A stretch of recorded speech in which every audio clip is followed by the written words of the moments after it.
The pancake batter sizzled as it hit the hot pan, forming a perfect golden circle. I watched my son Eli's eyes widen with delight as I flipped it with what I hoped was impressive flair. "Again, Daddy?" "Do it again," he squealed, his small hands clapping together in that unrestrained way only 3-year-olds can manage. I obliged with another theatrical flip, adding a little spin this time. The kitchen filled with his laughter, the sound washing over me like a healing balm. These weekend mornings with Eli were sacred, 48 precious hours when my otherwise quiet house came alive with dinosaur roars and superhero battles. "One more pancake for the hungriest T-Rex in the world?" I asked, already knowing the answer. "Yes.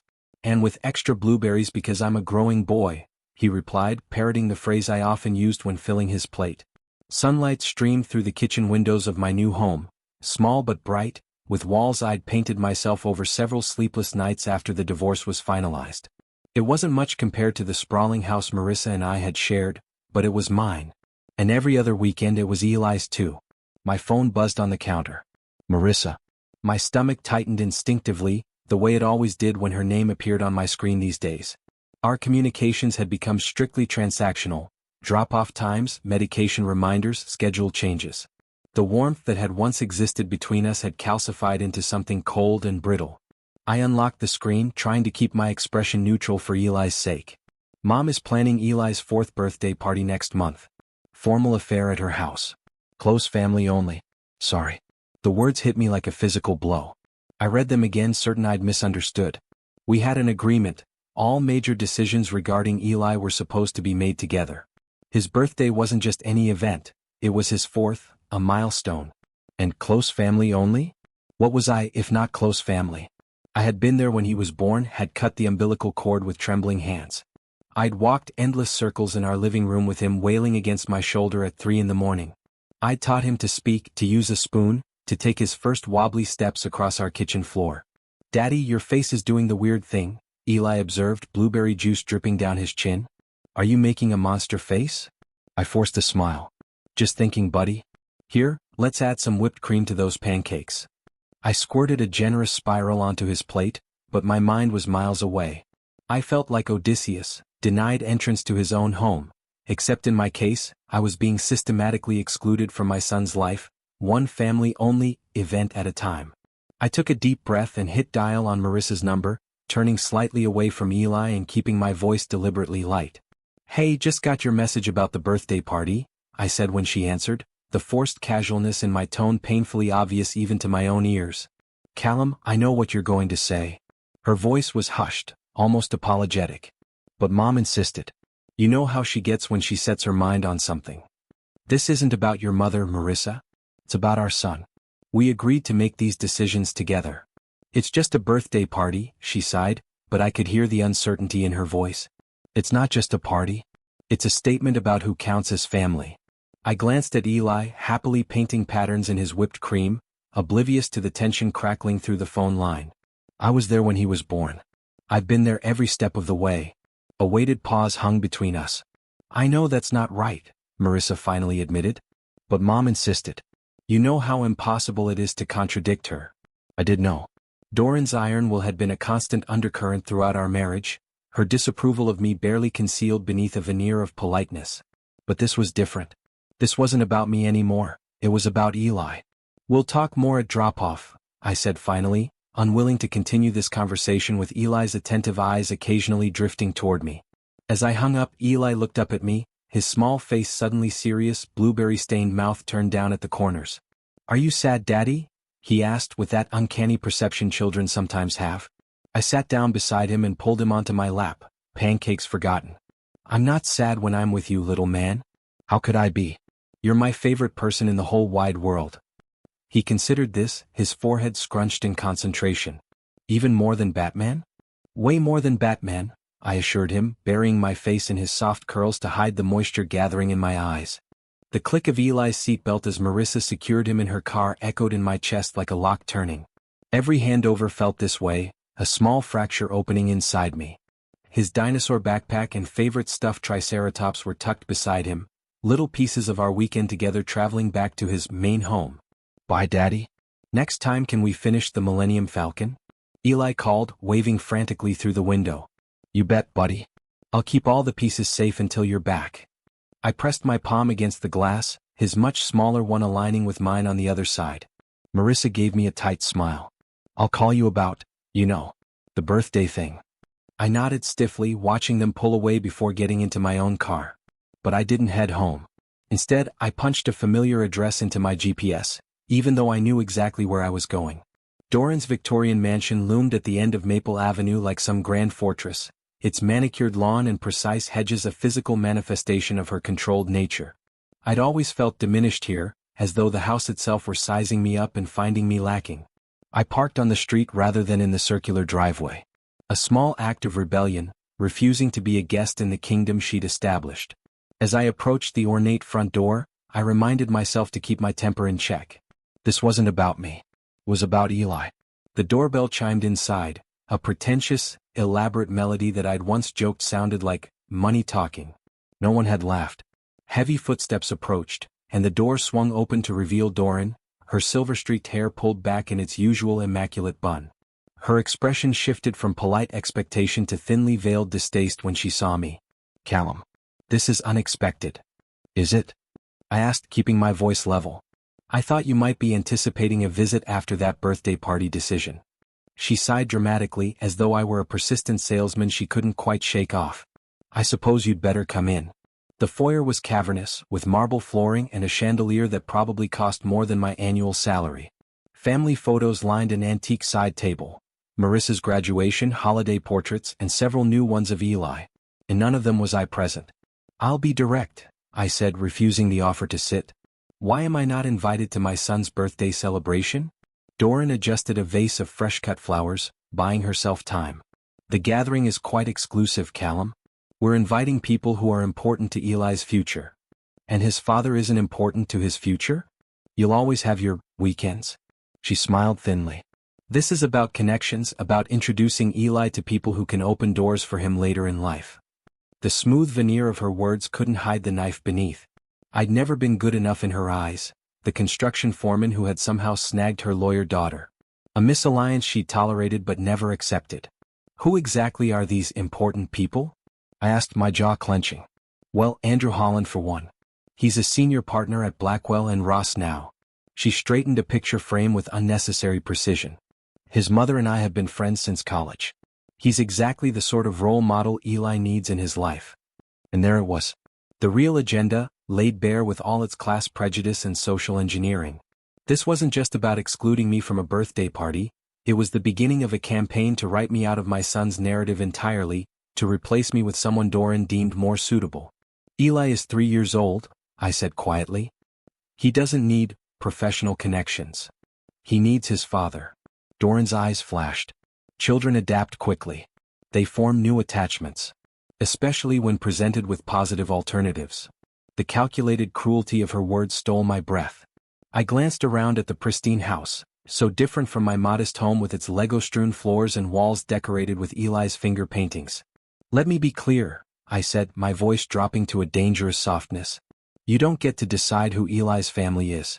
You don't get to push me out of his life to fulfill some upper-class fantasy you've constructed. Don't be dramatic, she scoffed. No one is pushing you out. But Marissa and Eli deserve certain opportunities, certain connections that you simply can't provide. They deserve authenticity, I countered. Real relationships. Not networking events disguised as birthday parties. Something shifted in Doran's expression, a flicker of uncertainty quickly masked. Andrew would be a wonderful influence on Eli. A man of education, of refinement. A replacement, you mean? I laughed without humor. How long have you been planning this? Setting up playdates with eligible bachelors for your daughter and grandson. Her silence was confirmation enough. Eli knows who his father is, I said, moving toward the door. And no amount of fancy parties or important connections will change that. Doran followed me, her composure slightly cracked. You're being unreasonable, Callum. This is about Eli's future. I turned at the door, meeting her gaze directly. No, Doran. This is about your vision of what his future should be. And I won't let you sacrifice his present happiness for it.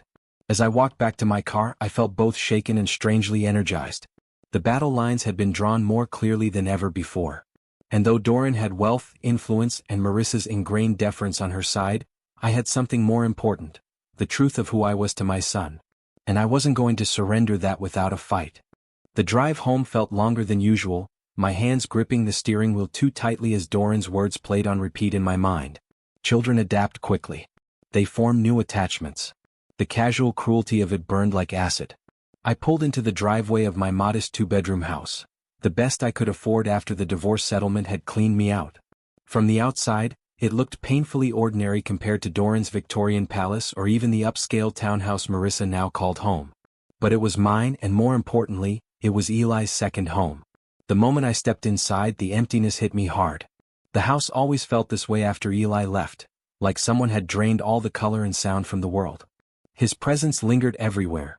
A half-built Lego Millennium Falcon sprawled across the coffee table, tiny socks somehow wedged between couch cushions, dinosaur figures arranged in elaborate battle formations on the kitchen counter.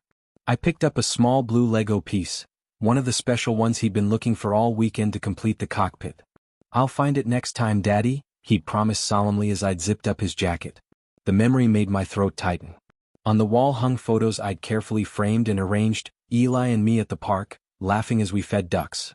The two of us on our first fishing trip, his life vest comically large on his tiny frame. Camping in the backyard, his face illuminated by flashlight as we told ghost stories in our tent. Real moments. Authentic joy.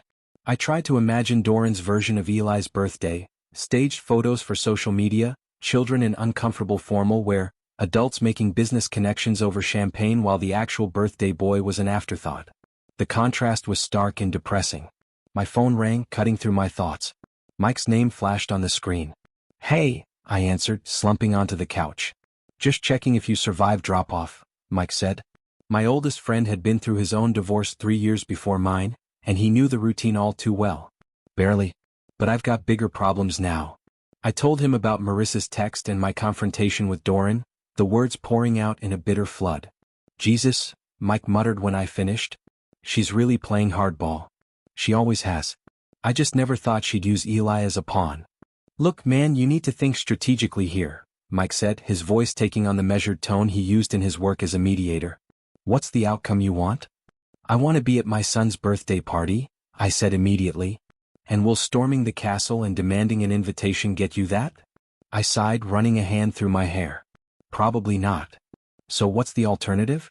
What's a solution that doesn't put Eli in the middle of a tug-of-war?" I glanced at the calendar hanging on my refrigerator, marked with my custody weekends in green highlighter. "I'll have him the weekend after his birthday."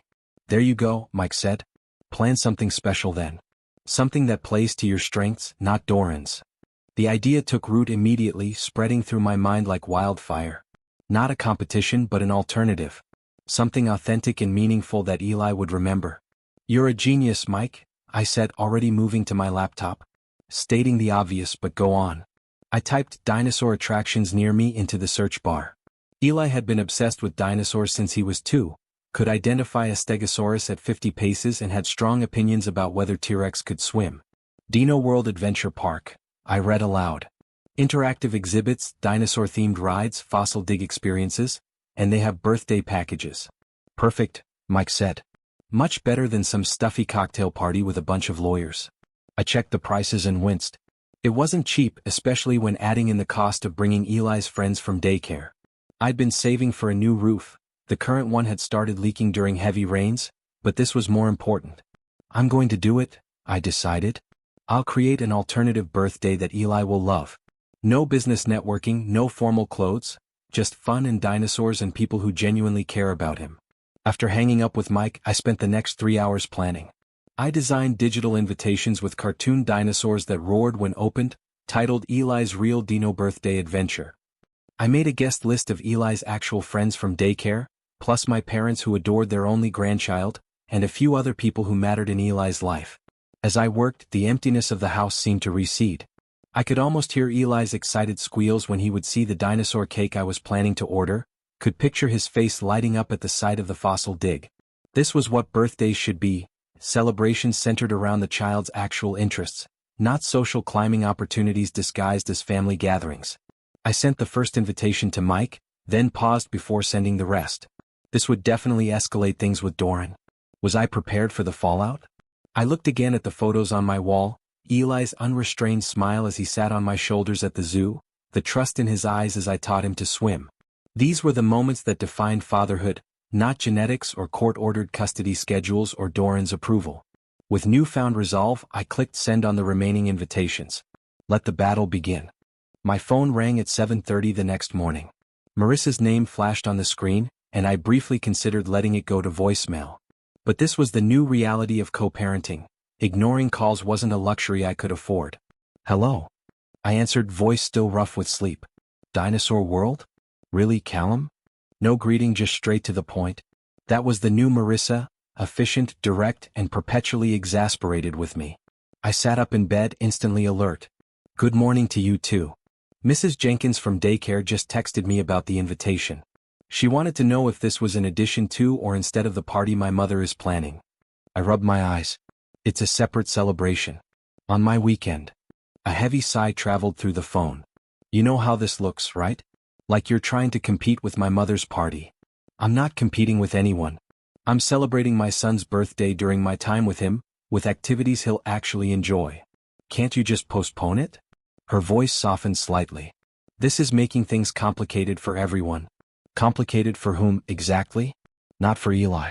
He loves dinosaurs and would be thrilled to have 2 birthdays. You know that's not what I mean. She paused. Mom's already invited everyone. She's hired a photographer, ordered custom decorations from Europe. Of course she had. Doran Prescott never did anything halfway, especially when it came to asserting dominance. Marissa, I said, keeping my voice measured, I didn't create this situation. I was excluded from my son's birthday, and I found a solution that doesn't involve crashing your mother's party or fighting about the guest list. This is me making the best of a bad situation. The line went quiet for a moment. I know it's not fair, she finally admitted. I tried talking to Mom, but you know how she gets when she has her mind set on something. That was the problem with Marissa. She could recognize her mother's manipulation but lacked the will to stand against it. Years of conditioning had left her path of least resistance pointed directly toward Doran's wishes. Look, I said, Eli gets 2 celebrations. Everyone wins. After hanging up, I checked my email. 3 families from daycare had already RSVP'd yes to my dinosaur party. Progress. But by afternoon, the tide had turned. 2 families canceled with vague excuses. Then a third. I called Mike. Something's happening, I told him. People are backing out. Hold on. I heard keyboard clicking in the background. Check Facebook. I opened the app to find a post from Kaylee, Marissa's younger sister and Doran's most devoted disciple. While not mentioning me by name, she'd written a concerned-sounding post about unstructured parties at unregulated venues, and how some parents might not realize the safety risks at certain amusement parks. You've got to be kidding me, I muttered. Welcome to suburban warfare, Mike replied grimly. Doran's mobilizing the troops. Over the next day, I watched in disbelief as the Whisper campaign spread. A mom from daycare posted asking if anyone knew about backup medical facilities at Dino World. Another questioned whether the alternative party would have appropriate supervision. The implications were clear. My celebration was unsafe, unplanned, and possibly dangerous, all because it wasn't happening under Doran's watchful eye. I resisted the urge to fire back directly. Instead, I posted a single photo of the Dino World tickets I'd purchased with the caption, "Sometimes the best birthday gifts aren't things but memories. Looking forward to creating some dinosaur-sized ones soon." The post sat there for hours, gathering a few obligatory likes from my friends. Then Julia, Eli's favorite teacher from daycare, commented, "Eli hasn't stopped talking about dinosaurs all week. He's so excited about both his parties and keeps telling everyone he gets 2 birthdays because he's special. What a lucky boy to have so many people who want to celebrate him." Her comment shifted something. Parents who had been silent began liking my post. A couple who had canceled tentatively messaged asking if their RSVP was still open. Then came the real surprise, a text from Marissa. Julia showed me how excited Eli is about having 2 parties. He's been drawing pictures of dinosaurs all week and telling everyone he's going to be a paleontologist explorer at Daddy's party. I think Mom's approach might be backfiring. I smiled, picturing Eli's enthusiasm. He wouldn't care about custom European decorations or networking opportunities. He'd care about dinosaurs and cake and fun. Later that evening, my phone rang again. Marissa. "Hey," she said, sounding tired. "This has gotten out of hand. Kaylee shouldn't have posted that stuff about safety." "No, she shouldn't have," I agreed, waiting. "I've been thinking," she continued hesitantly. Maybe we could coordinate better. Your dinosaur party actually sounds really thoughtful. It's exactly what Eli would choose for himself. For a moment, I heard echoes of the Marissa I'd fallen in love with, the woman who'd once valued authenticity over appearances before her mother's influence had fully taken hold. What are you suggesting? I asked. A compromise maybe? We could present both events as a unified birthday celebration spread across 2 days. Different styles, but both given equal importance. It wasn't perfect, but it was the first genuine olive branch in this conflict. I'd be open to that, I said carefully. As I hung up, I realized this wasn't just about a birthday party anymore. It was about establishing a precedent, showing Doran that she couldn't simply write me out of the narrative, and reminding Marissa that standing up to her mother was possible. The battle was far from over, but for the first time I felt like I might not be fighting it alone. The call came on Tuesday evening as I was fixing a leaky faucet in the bathroom, a distraction from the ongoing birthday drama. An unknown number. I almost let it go to voicemail, assuming it was another telemarketer, but something made me answer. Hello? Callum? It's Robert, Marissa's father. I nearly dropped the wrench. In the 5 years I'd been with Marissa and the 3 years since our divorce, Robert Prescott had barely spoken to me directly. He'd always existed in Doran's shadow, a quiet figure who nodded along with his wife's pronouncements and disappeared into his study when conversations became uncomfortable. Robert, I managed, recovering from my surprise. Is everything okay? Is Eli? Eli's fine, he interrupted quickly. I was wondering if we might meet. To talk. His voice sounded different, strained but determined, like a man stepping out of character after decades in the same role. Sure, I said, curiosity overriding caution. When and where? There's a place called The Last Stop just outside of town. Do you know it? I did. A quiet bar on the outskirts, the kind of unremarkable establishment where no one from Doran's social circle would ever set foot.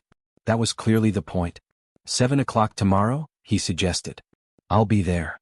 The Last Stop was nearly empty when I arrived the next evening, just a few regulars nursing beers at the bar. Robert sat in a corner booth, a glass of what looked like scotch in front of him. He seemed smaller somehow, away from the grand backdrop of his home and his wife's commanding presence. Thank you for coming, he said as I slid into the booth opposite him. He looked tired, the lines around his eyes deeper than I remembered. I was intrigued, I admitted. We haven't exactly had many heart-to-hearts over the years. A thin smile crossed his face. Doran doesn't encourage men to have heart-to-hearts. Thinks it's inefficient. The bartender came over and I ordered a beer, waiting until he walked away before asking, So what's this about, Robert? He traced the rim of his glass with one finger, gathering his thoughts. I've watched this situation with Eli's birthday unfold. Watched it from the sidelines like I've watched most things for 30 years. Something in his tone made me pay closer attention. I allowed Doran to control Marissa's life because I believed she knew best, he continued. She was so certain about everything and I wasn't. But things have gone too far. He took a long sip of his scotch. I was there when Eli was born too, you know. Second grandchild but first grandson. I remember how you looked at him, the same way I looked at Marissa when she was born. That doesn't just disappear because of divorce papers. Try telling that to your wife, I said, unable to keep the bitterness from my voice. Doran sees the world as a series of strategic positions, Robert explained. Everything is about advancement, connections, presenting the right image. She wants what's best for Marissa and Eli, but best, in her mind, means what fits her vision. And what's her vision here? Phasing me out entirely? Robert sighed heavily. Andrew Holland is the son of Eleanor Holland. She and Doran were roommates at Wellesley. Eleanor's husband is a federal judge. Andrew made partner at 35. In Doran's mind he's the son-in-law she always wanted, I finished. A do-over, Robert corrected quietly. A chance to fix Marissa's mistake, without admitting that's what she's doing. The bluntness of his assessment shocked me. And you're telling me this why? He looked down at his drink. Because I've spent 30 years avoiding conflict with Doran for the sake of family harmony. But family harmony built on silence isn't really harmony at all, is it? So this is, what? An apology? A warning? Information, he said simply. And perhaps a small offer of support, though I can't openly oppose Doran. Not yet, anyway. He pulled out his phone and showed me a photo of Eli throwing what could only be described as a royal tantrum, his small face contorted with rage as he stood in a formal child suit. This was yesterday. Doran took him shopping for the perfect outfit for the party. He hated every second of it. Robert's mouth quirked into a half-smile. He kept saying he wanted to wear his dinosaur costume to the party. Said he was going to be a explorer with Daddy. Something warm unfurled in my chest. He remembered. Of course he did. You're his father. Robert put his phone away. Look, Eli's been talking nonstop about dinosaurs and Daddy's special adventure. He doesn't care about meeting Andrew Holland or impressing Doran's friends. So what are you suggesting? Robert drained his glass, his expression conflicted. I'm caught between my wife and my grandson's happiness. Between 30 years of keeping the peace and doing what's right. He sighed. Sometimes we men need to remember that fatherhood matters more than peace. I recognized the regret in his voice, the words of a man looking back on decades of compromise that had slowly eroded his own sense of self. Why now? I asked quietly. Because I see myself in you, he admitted. A younger version still willing to fight. And because when I look at Eli, I see what's at stake. He paused. Don't let Doran push you out of his life. Don't make my mistake. As we parted outside the bar, Robert shook my hand firmly. I can't openly support you, but I'll do what I can from the inside. I watched him drive away, this unexpected ally who had lived for decades in Doran's shadow. For the first time, I wondered if the battle lines in this family war might be more complicated than I'd thought. Eli's birthday dawned bright and clear, a perfect Saturday in late spring with sunlight filtering through my bedroom curtains much earlier than I would have liked. I'd barely slept. Today was the day of Doran's carefully orchestrated showcase, and despite my initial impulse to skip it entirely, I decided to attend. Not for Doran, not even for Marissa, but for the little boy who would look for my face in the crowd. I dressed carefully, not in the suit Doran would have preferred, but in clean dark jeans and a button-down shirt that walked the line between casual and formal. An outfit that said I respected the occasion without surrendering to Doran's social agenda. Marissa had promised to text when they cut the cake, giving me a time frame that would minimize my awkward mingling without disappointing Eli. Compromise in action. When I arrived at Doran's Victorian mansion, the scene was exactly as I'd imagined. A professional event planner directed staff in matching uniforms as they arranged elaborate flower displays and positioned a photographer for optimal shots. Pristine white tablecloths covered strategically placed tables on the immaculate lawn. Everything screamed controlled perfection. I clutched my gift for Eli, a paleontologist kit with real tools and a fossilized ammonite, and approached the house. Eli spotted me first, breaking away from a group of adults to race toward me with unrestrained joy that defied his formal attire. Daddy, you came. He collided with my legs, his small arms wrapping around me tightly. I crouched down to his level, taking in the sight of my dinosaur-obsessed wild child constrained in a miniature suit and tie. I wouldn't miss it, buddy. Happy birthday. I have to act like a grown-up, he whispered conspiratorially, tugging at his collar. But tomorrow we get to be explorers, right? Absolutely, I promised, handing him the wrapped gift. This is just part one of your present. Marissa approached us, her smile genuine if strained. I'm glad you came, she said softly before adding, Mom's been on edge all morning making sure everything's perfect. When is she not? I replied but kept my tone light. Eli tore into the wrapping paper with enthusiasm that threatened his carefully combed hair. When he saw the paleontologist kit, his eyes widened with wonder. Real tools. Like actual scientists use. For our adventure tomorrow, I said, unable to resist a quick glance toward Doran, who was watching our exchange with poorly disguised disapproval. Can I show Grandpa? Eli asked, already running toward Robert before getting an answer. Left alone momentarily, Marissa touched my arm lightly. Thank you for coming. It means a lot to him. I know, I said simply. Mom invited some people I think you should meet, she continued awkwardly. They're not all as, well, Andrew's actually really nice. He asked about you specifically. The man in question materialized beside us, as though summoned by his name. Andrew Holland was everything I'd expected. Tall, conventionally handsome, exuding the easy confidence of the perpetually privileged. What I hadn't expected was the genuine warmth in his handshake. You must be Callum. Eli hasn't stopped talking about his dad, the dinosaur expert, and your big adventure tomorrow. I searched his face for condescension but found none. Not exactly an expert, I admitted. Just enthusiastic. That's what counts with kids, Andrew said. My parents divorced when I was 7. Dad was a plumber, Mom from old money. Classic case of, she married beneath her station, according to my grandmother. He smiled ruefully. I spent weekends with my dad in his tiny apartment watching monster truck rallies while my mom took me to symphony performances. Loved both but never told either one. This was not the narrative Doran had planned, I was certain. Anyway, Andrew continued, Eli's lucky to have parents who are trying to make it work. The custody transitions, the different houses, it's all less important than knowing both parents care. Across the lawn, I could see Doran watching us with mounting displeasure. This friendly exchange was clearly not part of her script. The party progressed with mechanical efficiency. Eli opened presents, growing increasingly fidgety as the afternoon wore on. The cake, an architectural marvel of fondant and sugar work, was presented to appreciative murmurs from the adults while Eli asked if there were any dinosaurs hiding inside it. Throughout it all, Doran maintained her role as the perfect grandmother, though her smile never quite reached her eyes when they landed on me. She'd orchestrated every moment, every interaction, except those she couldn't control, like Andrew's unexpected friendliness or Robert's quiet rebellion, in spending most of the party helping Eli demonstrate his new paleontologist tools to other children. As the designated cake-cutting hour approached, Eli became increasingly animated about part 2 of his birthday. Tomorrow is my dinosaur birthday with Daddy, he announced to anyone who would listen. We're going to dig for real fossils and see real dinosaurs. Doran's smile tightened each time he mentioned it, her carefully constructed narrative fraying at the edges. When it was time for me to leave with Eli for our adventure the next day, he hugged his mother tightly. This was a nice party, Mommy, he said dutifully, then whispered loudly enough for nearby guests to hear, but tomorrow is going to be awesome.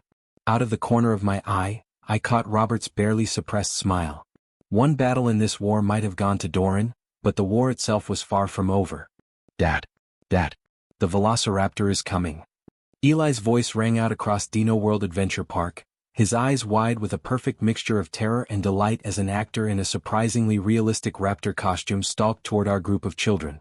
I couldn't help but laugh at the contrast between yesterday's buttoned-up little gentleman and today's wild explorer. Eli wore the paleontologist outfit I'd bought him, complete with vest, explorer hat and miniature binoculars, and hadn't stopped moving since we arrived 3 hours ago. The dinosaur park exceeded even my expectations. Interactive exhibits let kids excavate fossils from sandpits, animatronic dinosaurs roared and moved along jungle paths, and the staff, all dressed as paleontologists or park rangers, stayed perfectly in character as they taught the children about different prehistoric periods. Remember, don't look them in the eye. I called out in mock seriousness as the raptor performer approached our group with exaggerated predatory movements. Eli immediately dropped his gaze, tugging on his friend Tyler's sleeve to do the same.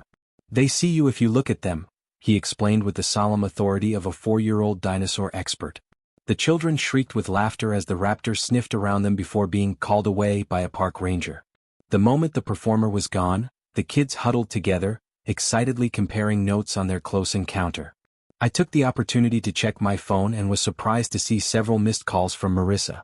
Before I could call back, I spotted her at the park entrance, Robert beside her. Their appearance was so unexpected that for a moment I thought I was imagining things. Eli noticed them at the same moment. Mommy? Grandpa, he shouted, racing toward them with the boundless energy only preschoolers possess. You came to my dinosaur birthday. Marissa knelt to catch him in a hug, her eyes taking in his dirt-smudged face and the plastic dinosaur clutched in his hand. We wanted to see all the fun you were having, she said, smoothing his hair. Robert looked surprisingly relaxed in casual clothes. I'd never seen him in anything but suits or golf attire before. Hope you don't mind us crashing the party, he said, extending his hand. Not at all, I replied, genuinely pleased to see them both. The more the merrier. Before I could ask what prompted their visit, we were swarmed by Eli's friends, all talking at once, eager to tell the newcomers about their adventures. We saw a real T-Rex and it roared. I found 3 fossils and the scientist said I did it perfect. There's a baby dinosaur that hatches from an egg. Marissa looked overwhelmed by the enthusiastic onslaught, but her smile was genuine as she tried to follow their fragmented stories. Why don't you guys show Eli's mom the Triceratops pen? I suggested, giving Marissa a moment to process. As the children raced ahead with Robert following, Marissa hung back with me. This is quite something, she said, taking in the expansive park with its attention to scientific detail and educational focus. Not at all what Mom described. What exactly did she describe? I asked, curious despite myself. She called it a tacky carnival with dangerous equipment and questionable supervision, Marissa admitted, looking embarrassed. I should have known better than to listen. We walked in silence for a moment, watching as Eli proudly led the group, pointing out dinosaur facts to his grandfather with unrestrained enthusiasm. "I've never seen him like this," Marissa said softly. "So confident. So in his element." "This is who he is," I replied. "A curious, adventurous kid who loves dinosaurs and getting dirty and asking questions about everything. Not a miniature adult in a suit posing for perfect photos." Marissa winced at the edge in my voice but didn't argue. "I know," she said instead. "I think I've always known, but it was easier to go along with Mom's version of how things should be." Ahead of us, Eli was explaining the anatomy of a stegosaurus to another boy, his small hands gesturing excitedly as he pointed out the plates along its back. "Look at him," I said. "That's genuine passion. That's who our son really is, not who your mother wants him to be." The stark truth of it hung between us as we watched our son in his moment of pure joy. "Dad came to me this morning," Marissa said suddenly. "He told me he'd been quiet for too long about Mom's controlling tendencies. Said he didn't want Eli growing up thinking his real self wasn't good enough." I glanced at Robert, who was now completely engaged in helping the children identify footprints on a simulated tracking path, looking happier than I'd ever seen him. "I think your dad is finding his voice," I observed. Marissa nodded, her expression a complex mixture of realization and regret. "He said Mom's been doing the same thing to me my whole life that she's trying to do with Eli now, molding me into her vision instead of letting me be myself." Before I could respond, we were interrupted by a commotion ahead. Andrew Holland had arrived, dressed casually in jeans and a polo shirt, looking around with genuine interest. "Andrew?" Marissa sounded shocked. "What are you doing here?"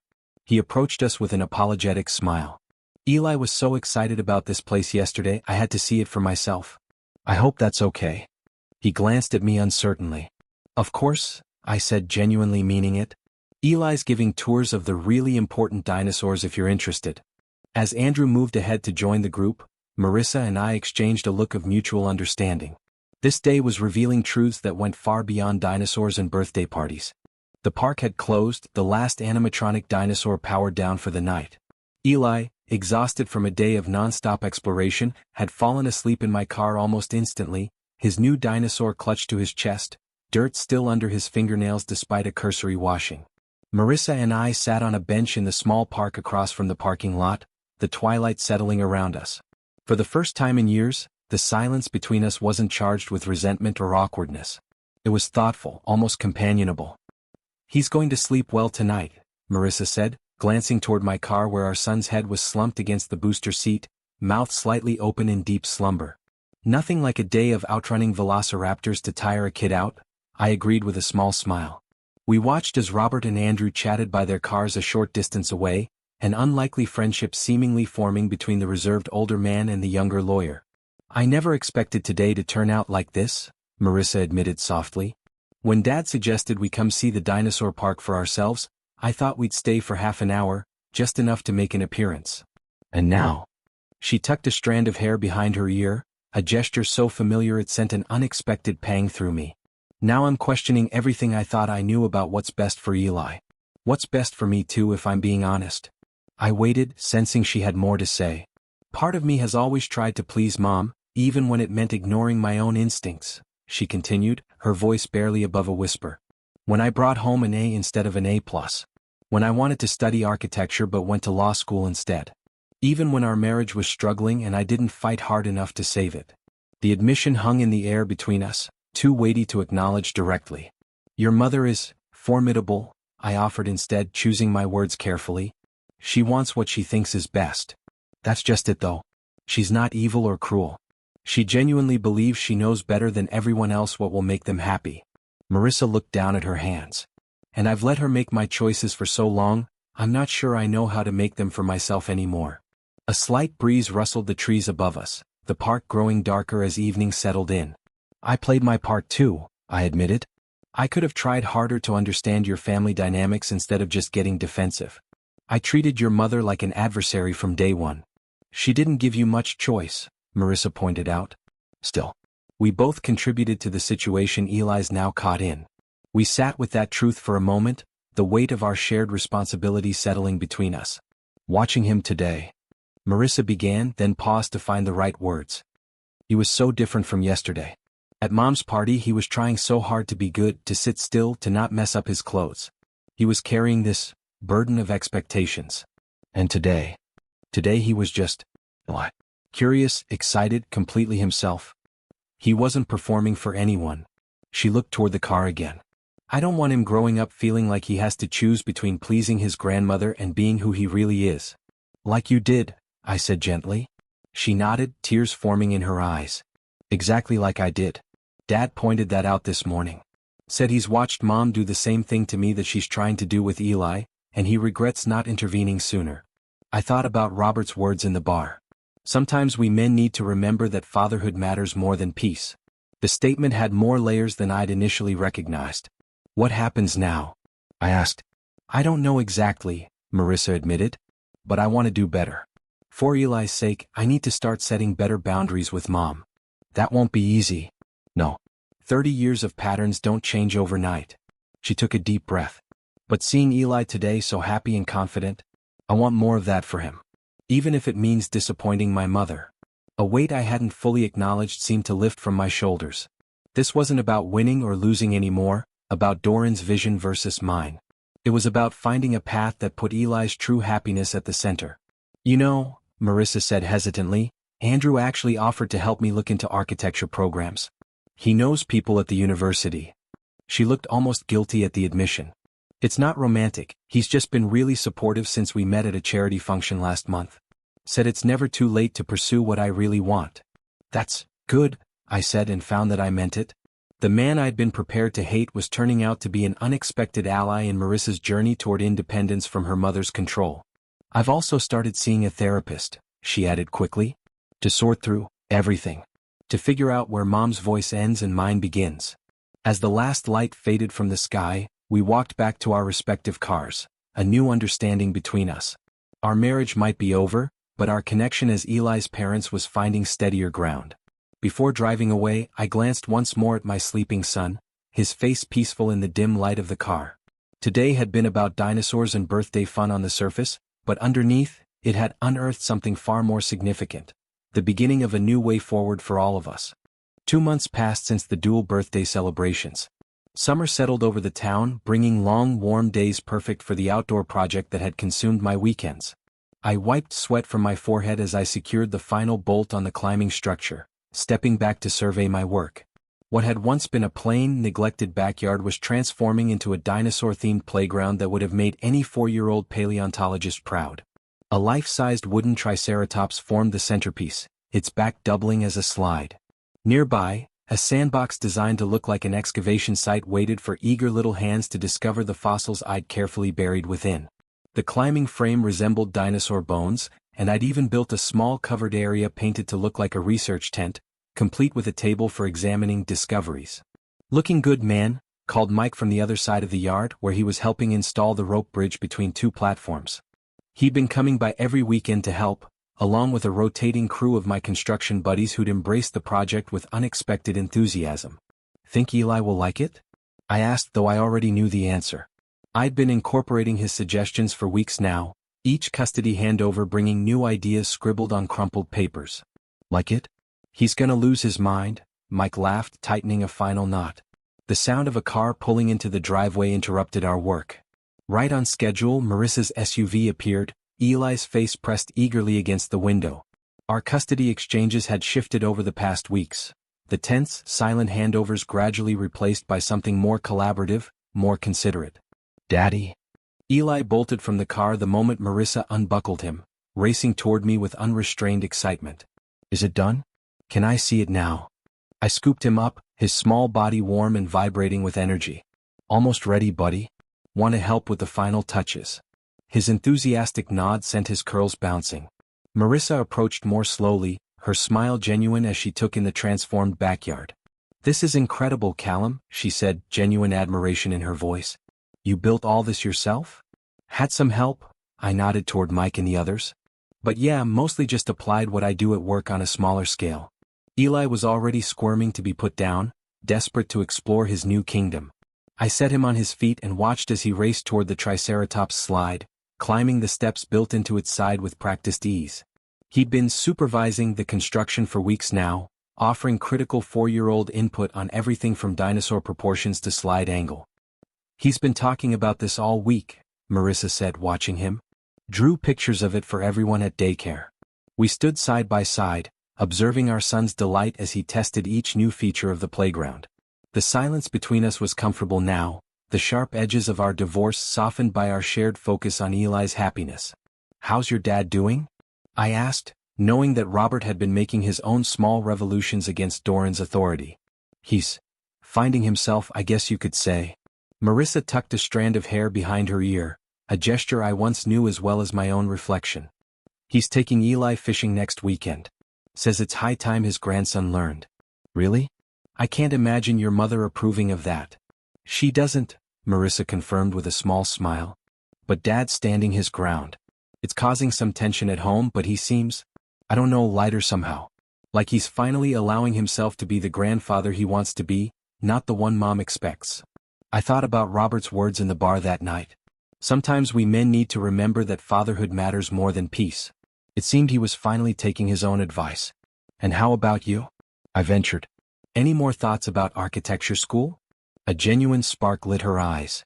"Actually, yes. I've applied for the spring semester. Part-time program so I can still work and take care of Eli." She hesitated. "Andrew's been really helpful with the application process. He knows one of the department chairs."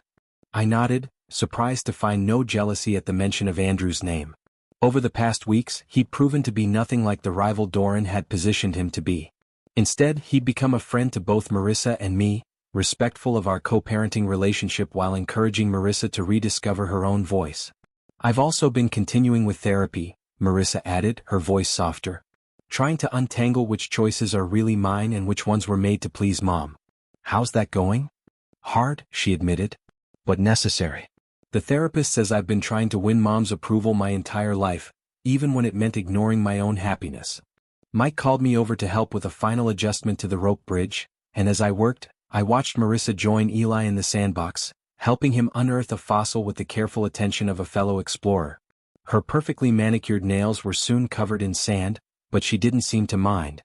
Later that evening, as we sat on the new patio furniture watching Eli demonstrate his paleontologist dance, which mostly involved jumping and roaring, Marissa mentioned that Eli's teachers had noticed a change in him. "They say he's more confident now, more willing to express himself," she said. "Ms. Julia thinks our new co-parenting approach is really helping him thrive." I looked at my son, dirt-smudged and joyful, and silently thanked the dinosaur birthday that had started us all on this journey of rediscovery. The streamers fluttered in the gentle breeze, their dinosaur patterns casting dancing shadows across my backyard. 1 year had passed since the dueling birthday parties that had triggered so much change in our fractured family. Today Eli would turn 5, and for the first time, we were celebrating with a single party that brought together all the important people in his life.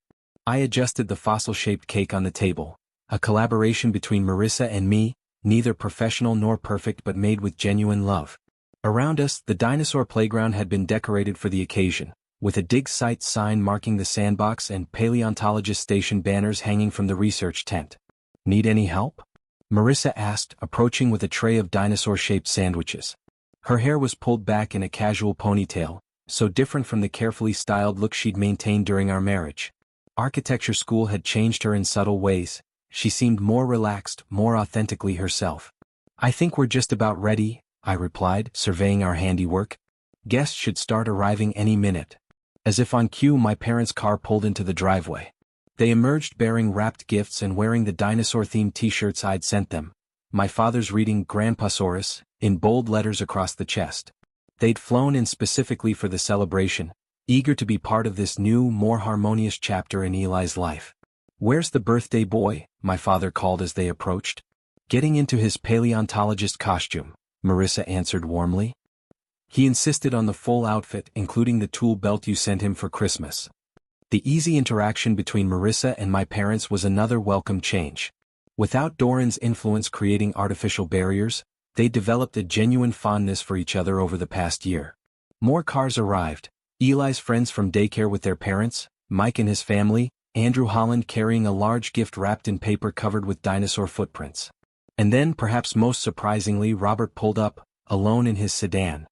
He approached somewhat awkwardly, a fishing hat now part of his regular attire, a small symbol of his growing independence. "Hope I'm not too early," he said, handing me a carefully wrapped package. "Perfect timing," I assured him. "Eli's just getting ready." The hesitation in Robert's eyes was unmistakable. "Doran will be coming separately," he explained quietly. Well, things have been tense. She's seeing a family therapist with Marissa now. Baby steps."